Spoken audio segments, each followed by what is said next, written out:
राणा सांगा पर दिए गए विवादित बयान के बाद देश की सियासत में उबाल आ गया है। मंत्री राज्यवर्धन सिंह राठौड़ ने ऐसे लोगों को देश के लिए दीमक की तरह बताया। राज्यवर्धन राठौड़ ने कहा कि महाराणा सांगा ने जीवन में एक भी युद्ध नहीं हारा। उनके ऊपर इस तरह की टिप्पणियां अनुचित है।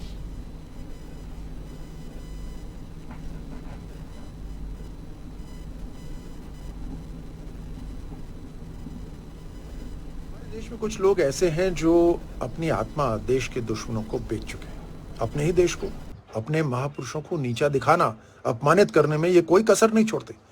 ये दीमक है जो आपकी चौखट खोखली करने में लगे हैं। लेकिन अब देश जाग चुका है और हम और बर्दाश्त नहीं करेंगे। ये इंडिया अलायंस और सपा के नेता तुष्टीकरण की राजनीति के लिए सनातन धर्म, महापुरुषों और शौर्यवीरों का अपमान करते आए। 1990 में कार सेवकों पे गोली चलाने का आदेश देना हो या सेना के शौर्य पे शक करना हो, यही इनका कुचरित्र रहता है।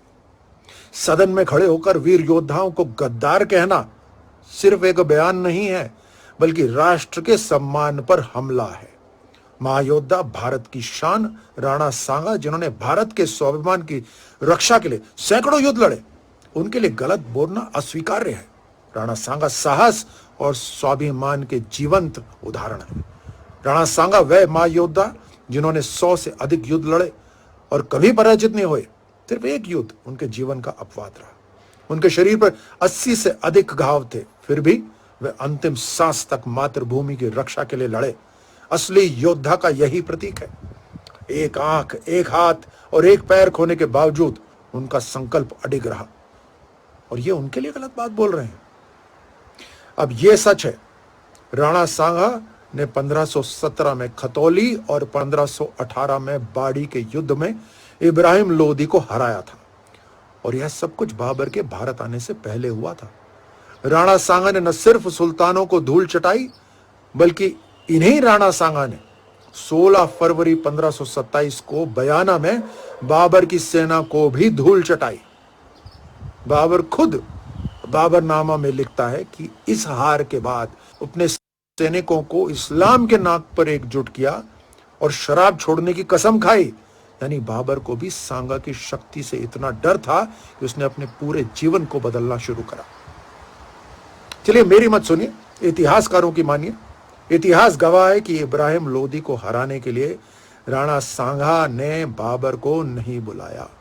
सच्चाई यह है कि लोधी की कमजोरी का फायदा उठाने के लिए पंजाब के गवर्नर दौलत खां और लोधी के ही चाचा आलम खां ने बाबर को भारत पर आक्रमण के लिए बुलाया था।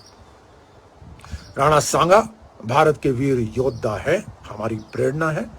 अपने जीवन पर खेलकर भारत की संस्कृति, परंपरा और अस्तित्व की रक्षा की। और हमें गर्व है कि हम भारत भूमि में, अपनी मातृभूमि में जन्मे हैं और अपना जीवन अपनी मातृभूमि को समर्पित करने का हमें सौभाग्य प्राप्त हुआ है। भारत का इतिहास राणा सांगा वीरों के शौर्य से लिखा गया है। जो वीर अपने रक्त की आखिरी बूंद तक भारत भूमि की रक्षा के लिए लड़ता है, उसे गद्दार नहीं, राष्ट्र नायक कहा जाता है। मेरे साथियों, शेर दिल हिंदुस्तानियों, जरूरत पड़ने पर हमारी तीसरी आंख खुलनी चाहिए।